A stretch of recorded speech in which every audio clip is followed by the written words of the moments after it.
A esperança é insistente, mesmo triste ela reside, mora lá na minha casa, vive aqui nessa cidade.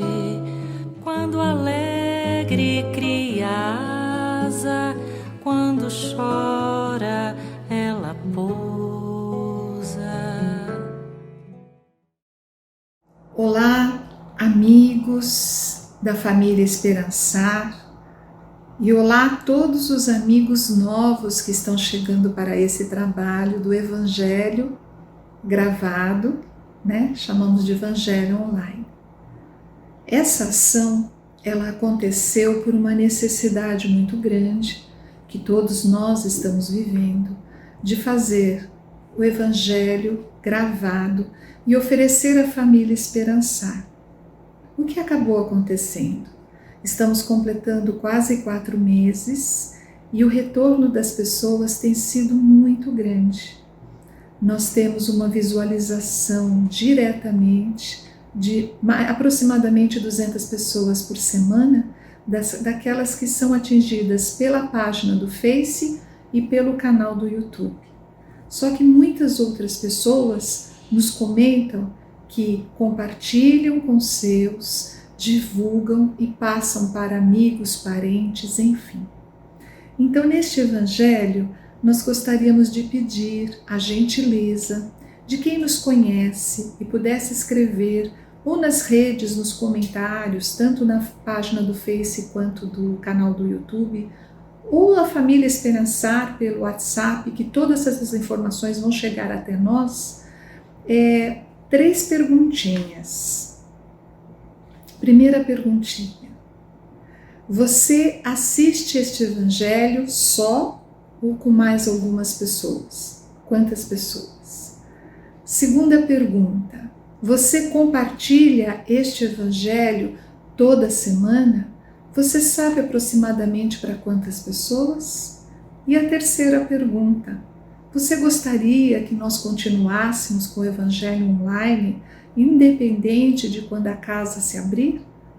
Sim ou não? Tá bom?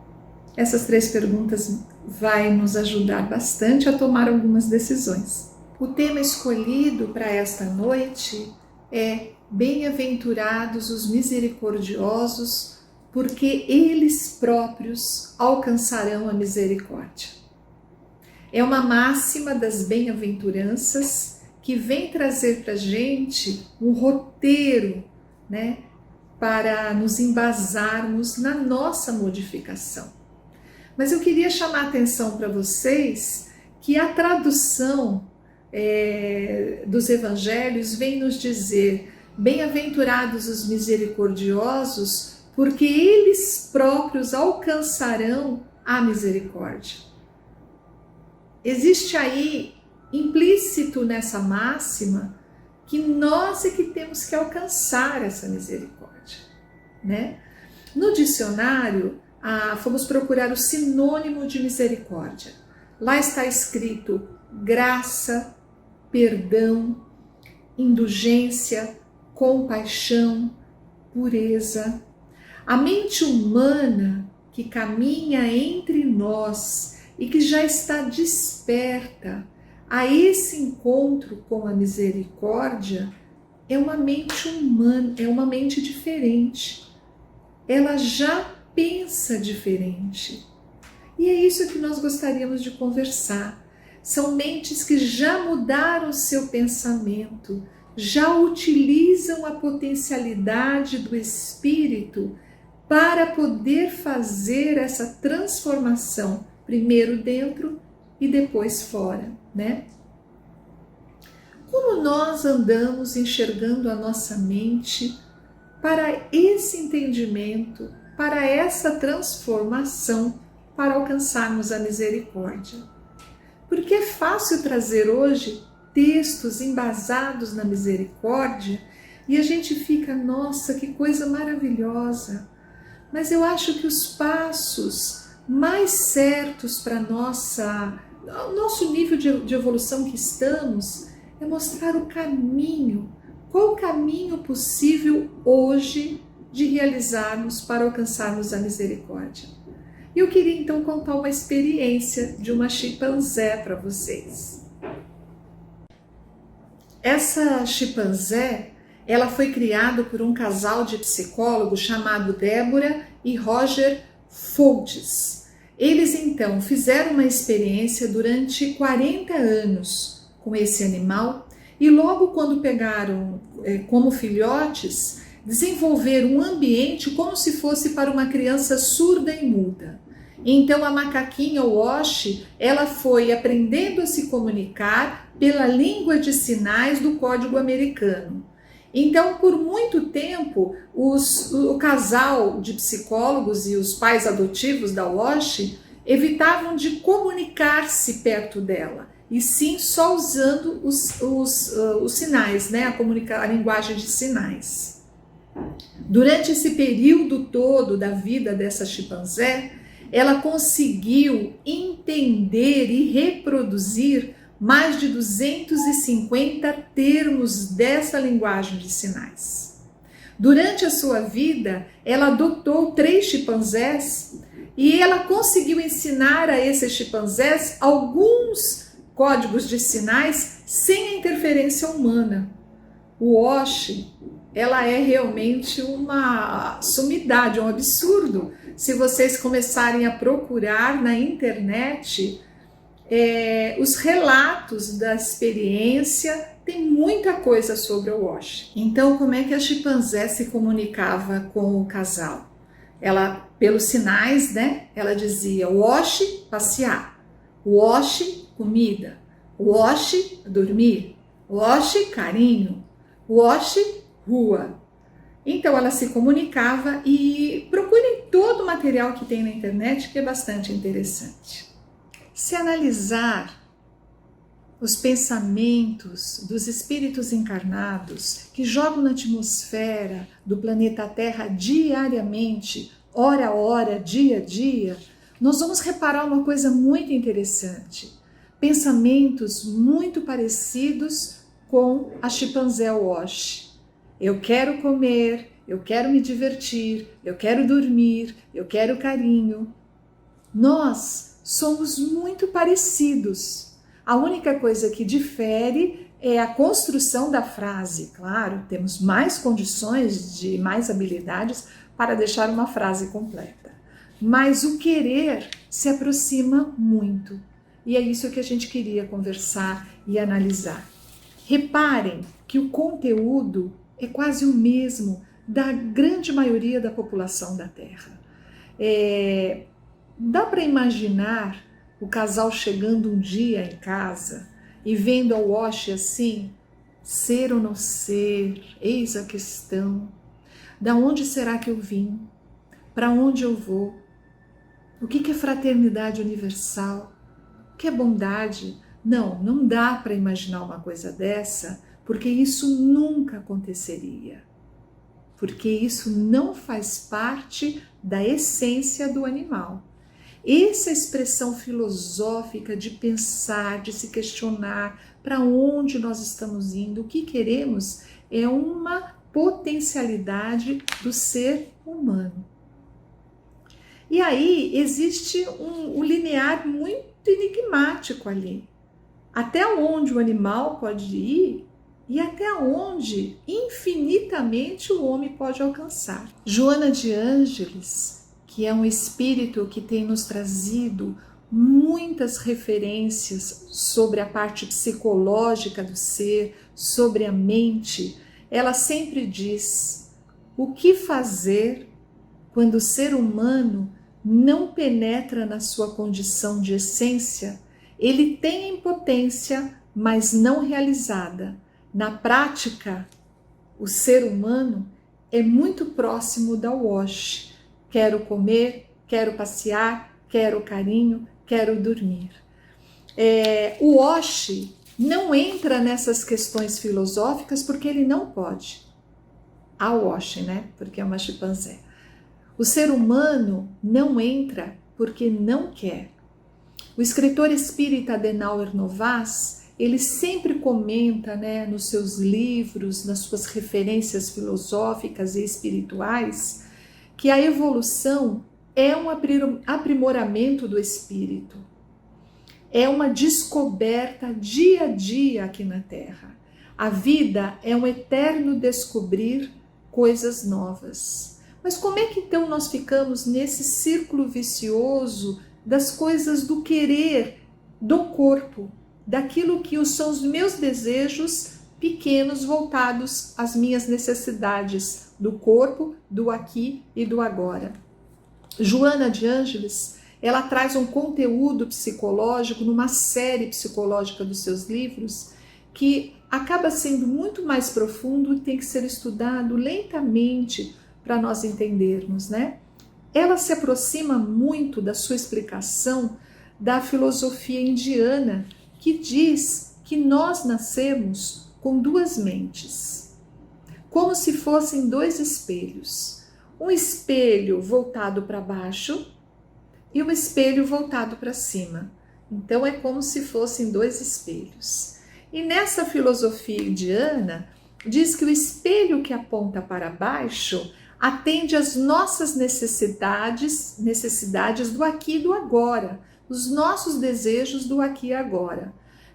Trabalha então o nosso corpo, o que eu quero, como é que eu faço para conquistar. É mais ou menos as coisas que a Osho fala, né? Quero agora dormir, quero comer, quero passear.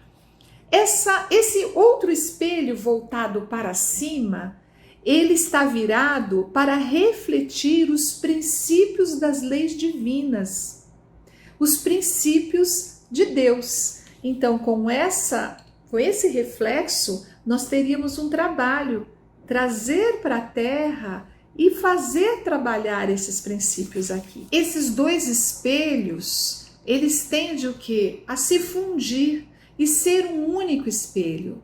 Então é aqui que eu quero chegar para refletirmos a misericórdia, sobre a misericórdia.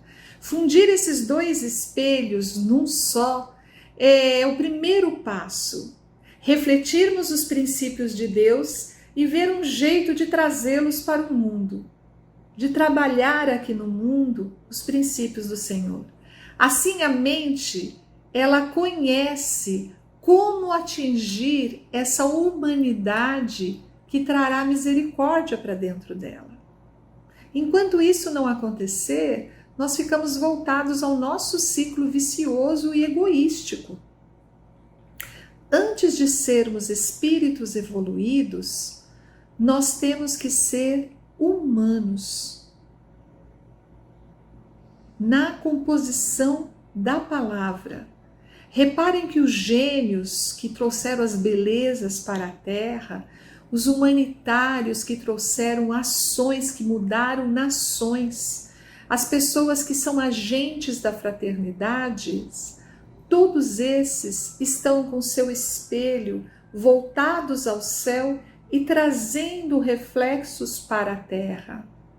Essas pessoas, elas não têm o espelho voltado para si, e sim voltado para o todo, porque alcançarão a misericórdia. Alcançar a misericórdia é preciso quebrar os círculos viciosos do egoísmo. Aí a gente sempre tem uma desculpa, né? Mas esses são espíritos, eu ainda não. Enquanto dissermos eu ainda não, com a nossa pequenez, com as nossas dificuldades, nós vamos praticamente perder uma encarnação.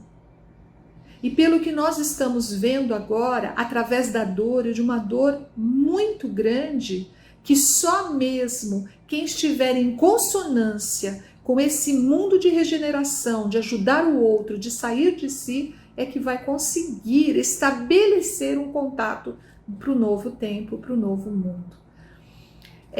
Pensar em si só não dá mais. A nossa mente, ela é uma joia preciosa que foi nos emprestado por Deus. E aí o que a gente faz com essa joia preciosa? A gente usa a mente 1% da sua potencialidade, né? Outro dia eu li na internet que teve uma corrente nos Estados Unidos que as pessoas pegavam a nota de $1, completava com canetinha até completar 1 milhão, colava no teto do quarto que dormia. Quando acordasse, o primeiro olhar seria para aquela nota: vou atingir 1 milhão, vou atingir 1 milhão. A mente do espírito não veio para isso. Se você acha que a sua mente veio para plasmar 1 milhão, para plasmar uma vaga no estacionamento, para plasmar que aquela pessoa vai te ligar, não. A nossa mente veio para refletir os princípios de Deus e trazer aqui para a Terra. Se nós estamos equivocados, nós estamos muito ainda nesse mundo egoísta, pensando só em nós. E aí, se a gente pudesse fazer uma analogia, o que seria isso dentro do corpo da gente? Uma célula que só pensa nela, esquece do resto do corpo. Vai crescendo ali dentro pensando só nela. Quando, no ponto de vista patológico, uma célula diferenciada dentro do corpo, o que é? É um câncer. O egoísmo, ele é a doença grave da sociedade. Ele é o câncer da sociedade.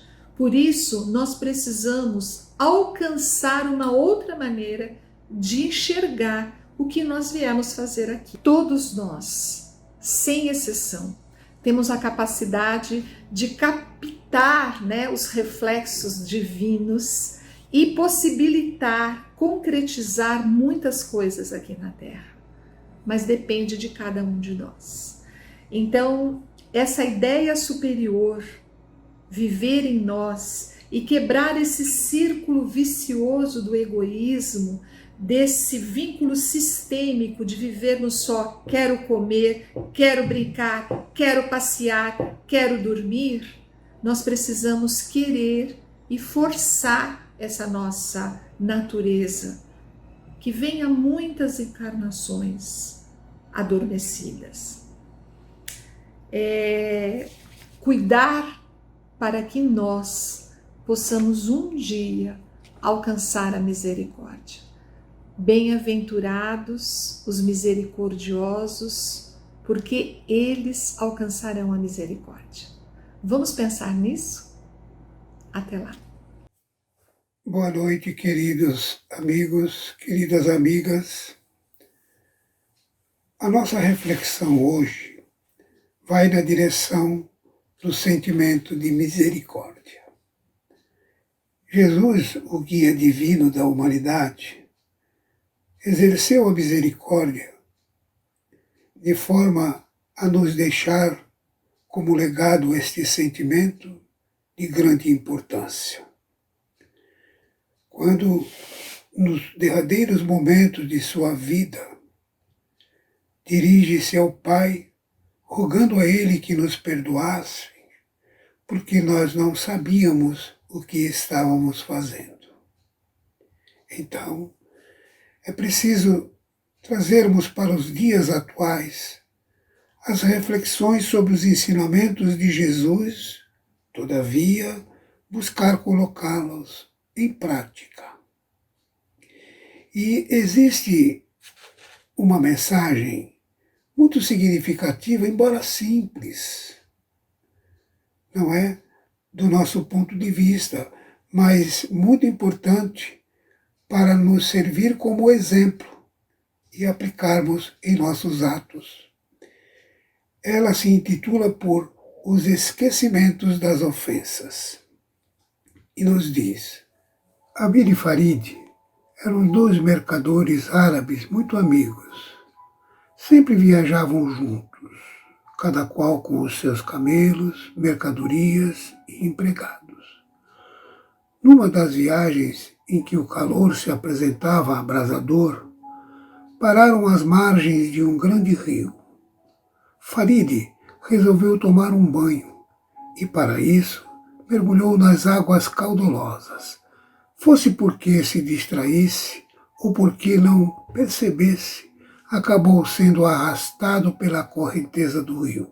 Amir, pressentindo o risco que corria o amigo, atirou-se no rio e o salvou, embora com muito esforço. Muito agradecido, Farid chamou um dos seus empregados e lhe ordenou que escrevesse numa pedra próxima em letras grandes e profundas. Aqui, com risco de perder sua própria vida, Amir salvou seu amigo Farid. A viagem prosseguiu, os negócios se realizaram e, de retorno, pararam no mesmo local para um descanso rápido. Começaram a conversar, iniciaram uma discussão e, por divergências de opinião, com os ânimos acirrados, Amir esbofeteou Farid. Então Farid se aproximou da margem do rio, escolheu uma pequena vara e escreveu na areia. Aqui, por motivos tolos, Amir esbofeteou Farid. O empregado, que escrevera na rocha a frase anterior, ficou intrigado e perguntou: Senhor, quando foi salvo, mandou gravar o feito numa pedra. Agora escreveis na areia a ofensa recebida? Por que ages assim? Farid largou a vara, olhou o empregado e respondeu: Os atos de bondade, de amor e de abnegação devem ser gravados na rocha para que todos os que tiverem oportunidade de tomar conhecimento deles procurem imitá-los. Porém, quando recebemos uma ofensa, devemos escrevê-la na areia, bem perto da água, para que seja por elas levadas. Assim procedendo, ninguém tomará conhecimento dela. E, acima de tudo, para que qualquer mágoa desapareça de pronto do nosso coração. Sabe a ponderação de Farid? Agíssemos todos dessa forma, e menos ódio e malquerenças haveriam sobre a terra. A gratidão seria a nota constante nos relacionamentos humanos e ninguém esqueceria o bem recebido. Igualmente, os gestos de bondade se espalhariam, pois seriam causa de imitação por todos. Em contrapartida, menos doença e indisposições seriam geradas pelos homens, pois, não alimentando mágoas nem rancores, viveriam mais serenamente, o que equivale a menos propensão a enfermidades. A mágoa é sempre geratriz de infortúnio para si e de infelicidade para o outro. Então vamos encerrando a nossa participação no Evangelho desta noite, lembrando que os dois personagens da mensagem que acabamos de ler dão conta que ambos agiram com misericórdia. Amir, pela coragem de salvar o seu amigo, colocando em risco a sua própria vida, e Farid, que, grato, desculpou rapidamente o seu amigo, o amigo que lhe ofendera, mas que, sobretudo, continuarão como amigos, esquecendo as ofensas e deixando prevalecer sempre a solidariedade. Ambos não poderiam romper uma amizade tão profunda por conta, como bem diz Farid, de uma atitude tola promovida por Amir, dando-lhe então a oportunidade de continuarem juntos e seguirem na escala da vida, promovendo o amor, promovendo lições como essa que acabamos de ler. Assim é, queridos amigos, rogamos a Deus, rogamos a Jesus, rogamos a Maria Santíssima, nos abençoe a todos. Muito obrigado e uma boa noite. Olá, meus amigos, minhas amigas. Muita alegria receber o convite de vocês para compartilhar com vocês, para estudar junto com vocês uma lei extraordinariamente importante nas nossas vidas, que é a lei de ação e reação. É uma lei que foi formulada a partir da física, estudando os fenômenos materiais, os objetos.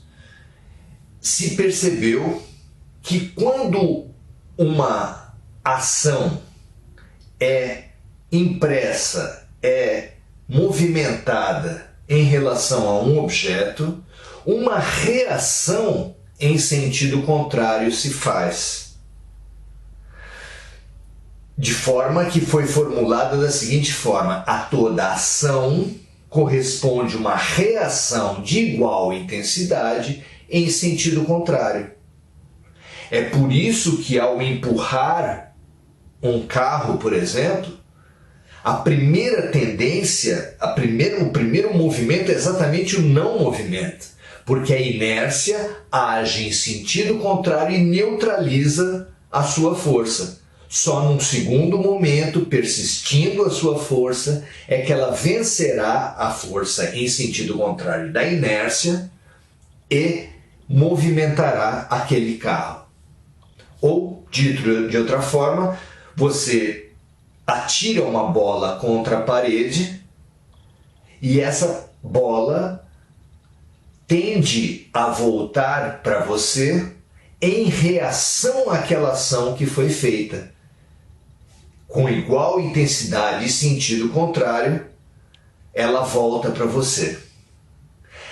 Compreender essa lei de ação e reação é fundamental para nós entendermos o movimento espiritual, entendermos a ação de Deus, entendermos a vida. Porque com a revelação dos Espíritos se mostrou que essa lei não se restringe aos chamados corpos inertes, mas atua sobre tudo que existe, sobre a dinâmica espiritual, sobre as vidas sucessivas também. Para entender, porém, a lei de ação e reação no contexto espiritual, é fundamental entender que trata-se de uma lei menor. Como para entender uma lei ordinária no nosso aparato jurídico, você precisa também entender a lei maior da qual ela é consequência, a qual ela regulamenta, da qual ela decorre, sendo a lei maior dos países as constituições, depois havendo uma série de outras leis em cascata e em hierarquia. Também assim na dinâmica espiritual.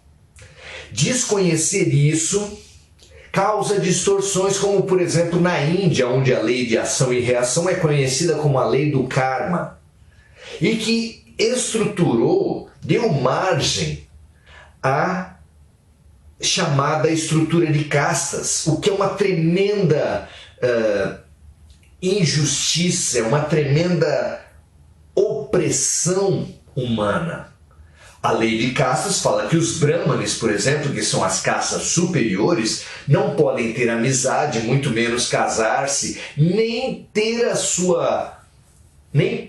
receber a sombra da classe inferior, por exemplo, os chamados párias. É, portanto, moralmente errado ajudar alguém em sofrimento, porque alguém em sofrimento está recebendo a reação de alguma ação equivocada do passado. E se Deus está agindo para corrigir, quem somos nós para interferir sobre a ação de Deus? É um pensamento absolutamente lógico e que só falha por não submeter a lei do karma, a lei de karma quer dizer ação, quer dizer movimento, à lei maior do mundo. Nós, no Espiritismo cristão, temos a oportunidade de entender a lei do karma subordinada à lei do amor, que Emmanuel chama no livro O Consolador de lei do amor, sagrada e única. Portanto, banhada de amor, a lei de ação e reação neutraliza completamente aquele pensamento de seria certo ajudar alguém em sofrimento, porque a lei de ação e reação vem a serviço do amor.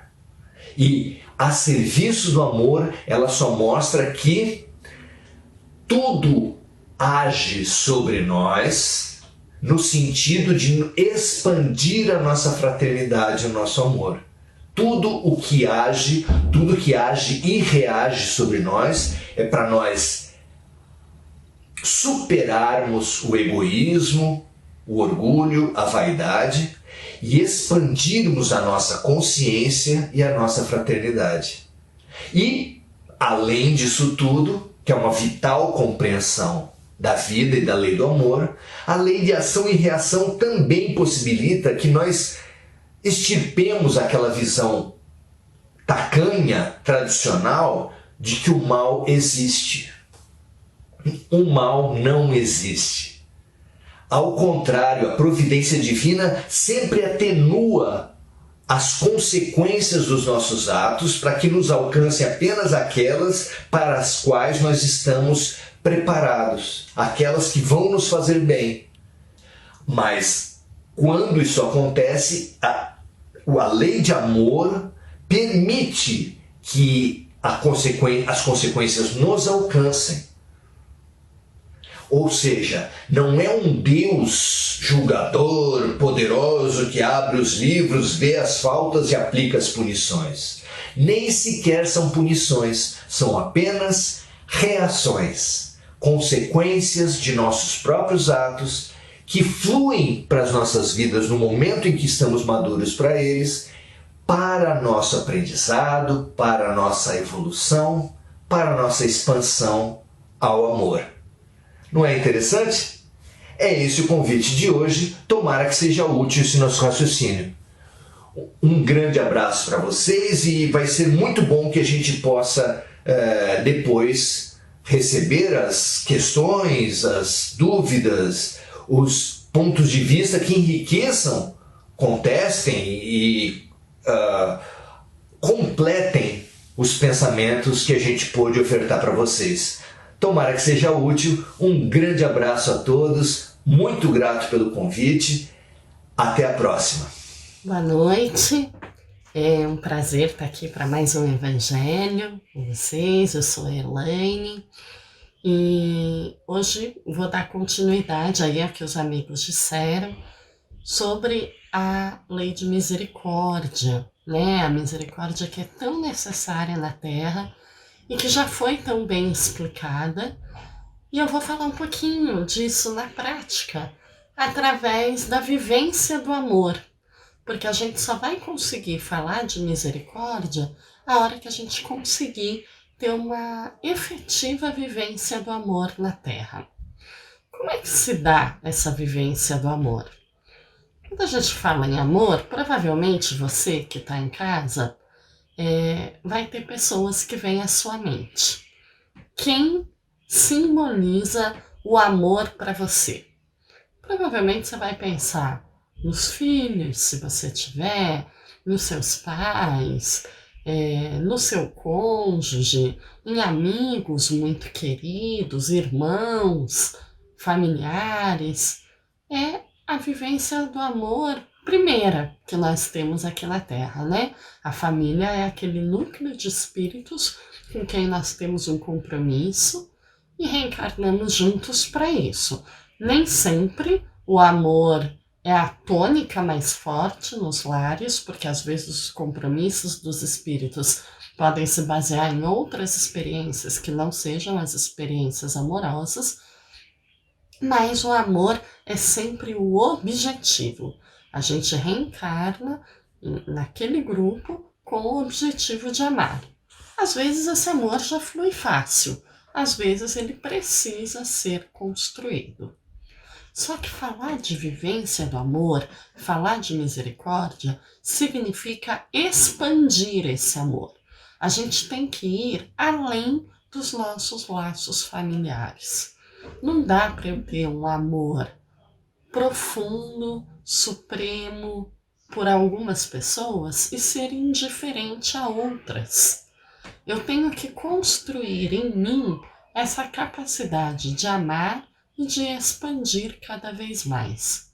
Ué, mas depende de nós a capacidade de amar? Sim, depende. A vivência do amor, ela é uma decisão. E para essa decisão, eu vou dar alguns exemplos da minha própria vida, porque a gente fala daquilo que a gente viveu, né? Eu já disse em evangelhos anteriores que eu tenho 4 filhos. Tenho 2 filhas biológicas e 2 filhos adotivos.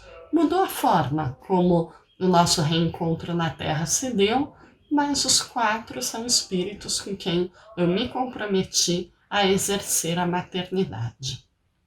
No caso das minhas filhas biológicas, eu tinha toda uma sociedade que já prepara a gente na condição de mulher, né? Já tem esse ideal do amor materno. Então, desde o momento que eu soube da gravidez, as 2 gestações foram planejadas, eu queria engravidar naquele momento, então uma alegria descobrir o positivo, eu já fui desenvolvendo o amor por aquele feto que crescia, né, no meu ventre até se tornar um bebê. Mas esse amor, ele também foi crescendo. A gente sabe que durante a gravidez, a gente pode até ficar feliz e já ama aquele serzinho no começo. Mas à medida que a gravidez se desenvolve, depois quando o bebê nasce, cada dia parece que a gente vai amando mais. Por quê? Porque a gente sai daquela idealização, a gente deixa de amar aquele filho idealizado que está na nossa cabeça para amar o filho real, que se apresenta para nós com as suas características, suas qualidades e seus defeitos. No caso dos meus filhos adotivos, nós os adotamos já com 8 anos, eles são gêmeos. E no momento que nós nos conhecemos, eu, meu marido e as meninas, e conhecemos os 2, né? Nós tivemos uma simpatia mútua. Nós gostamos deles, eles gostaram de nós, mas ainda não era um amor de mãe, um amor de filho. Porque naquele momento nós não éramos mãe e filho. E às vezes a gente cria esse imaginário, nossa, são meus filhos, eu tenho que olhar e tenho que amar imediatamente, ser amada imediatamente. Não. Mas aí vem a decisão do amor. Nós decidimos ser pais deles e eles decidiram ser nossos filhos. E a partir do momento que a gente tomou essa decisão, a gente tomou também a decisão de amar. E aí a construção íntima vai se dando. Não, eu quero amar essa pessoa. E aí eu vou. Então, e hoje nós temos um amor pleno, a ponto de verdade não ter diferença entre o amor de um filho ou de outro, né? Muda a forma como chegaram, mas o amor é o mesmo. Mas é um amor que foi construído. Um outro exemplo que eu posso dar, que é um exemplo que eu uso às vezes na minha vida, não é sempre que eu consigo, mas eu procuro usar com relação àquelas pessoas que a gente tem dificuldade. Sempre vão ter, né? Aquelas pessoas, às vezes são até pessoas que a gente ama e aí a gente fica bravo naquele momento. E às vezes são pessoas que a gente ainda não ama. São pessoas que estão ali exercitando, né? Dando-nos a oportunidade de exercitar a nossa tolerância. Uma estratégia que eu uso muito é cortar os diálogos imaginários. Eu não sei se vocês têm, mas eu tenho muito. Quando eu fico indignada com alguém, quando alguém me incomoda, às vezes eu até consigo me controlar ali com a pessoa, mas depois eu vou para casa, eu fico pensando na pessoa e eu começo a criar um diálogo. Olha, eu poderia falar isso para ela, eu poderia falar aquilo. Olha, a hora que ele me falou isso, eu devia ter falado. Gente, isso alimenta o desamor. Então essa é uma estratégia que eu uso. Quando eu começo a dialogar, eu penso, não, eu não quero brigar com essa pessoa. Eu quero amá-la. Eu quero um dia conseguir amá-la. Então eu vou cortar esse tipo de diálogo. Se eu ainda não consigo colocar algo construtivo no lugar, pelo menos eu destruo aquilo que ainda há de destrutivo em mim. Então são pequenas estratégias. Quando a gente está na rua com desconhecidos, né? O se colocar no lugar do outro, a tal empatia que é tão falada hoje em dia, tem gente que fala, você ser empático é você fazer ao outro o que você gostaria que fizessem a você. Não, porque às vezes o que eu gostaria que fizessem para mim não é o que o outro gostaria que fizessem para ele. Eu ser empático é eu me colocar no lugar dele e pensar nas condições dele, com o que ele sabe, com o que ele acredita, com o que ele vivencia, o que será que ele gostaria que eu fizesse para ele? Pode não ser o mesmo que eu gostaria que fizessem para mim. Então, a vivência do amor passa por isso, por eu calçar os sapatos do outro, eu olhar o mundo através dos olhos do outro, porque só assim a minha ação vai ser efetivamente mais afetiva e mais amorosa. E para finalizar, eu quero dizer que Jesus disse, né, que o amor cobre uma multidão de pecados, e eu acredito plenamente nisso. Todos nós, quando fazemos um exame rigoroso de consciência, nós encontramos muitas coisas ruins. Nós temos em nós muitas coisas que nós não gostaríamos de ter, aspectos que é difícil até para a gente revelar, mas se nós conseguirmos desenvolver uma vivência do amor plena e verdadeira na nossa vida, o amor cobre uma multidão de pecados, ou seja, a vivência do amor vai atenuar, em alguns casos até apagar, esse lado feio que a gente ainda tem e não gostaria de ter. Então o amor, ele vai ser sempre o caminho e a saída para todos os nossos problemas e para uma vida mais plena e mais feliz. Então eu encerro a minha participação aqui no Evangelho desejando a todos vocês uma vida plena de amor, que o amor exista em abundância. Um beijo para todos vocês.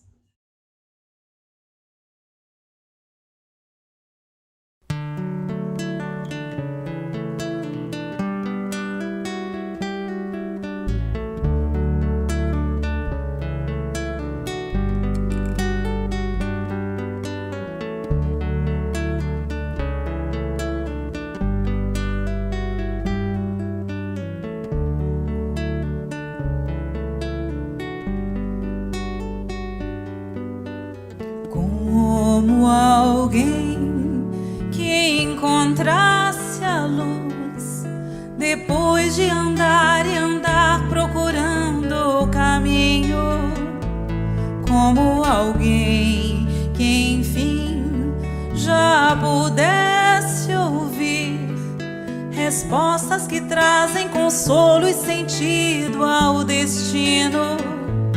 Eu encontrei tuas páginas e sequei minhas lágrimas, percebi que a dor da semente é o parto da vida.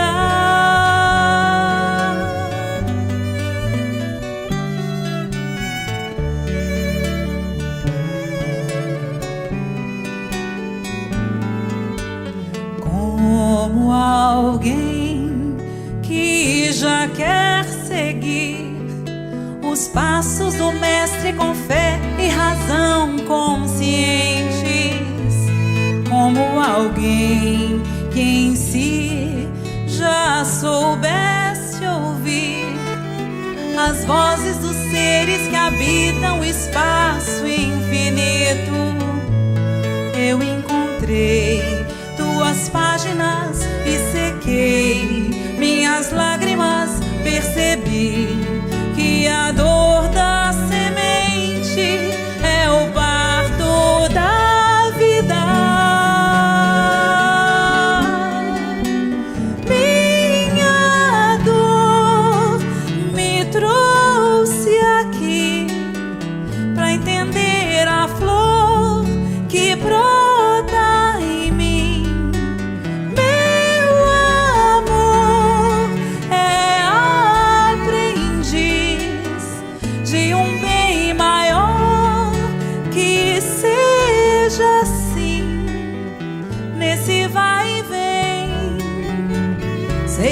voltarei pra cuidar da flor, pra acalmar a dor e ser feliz.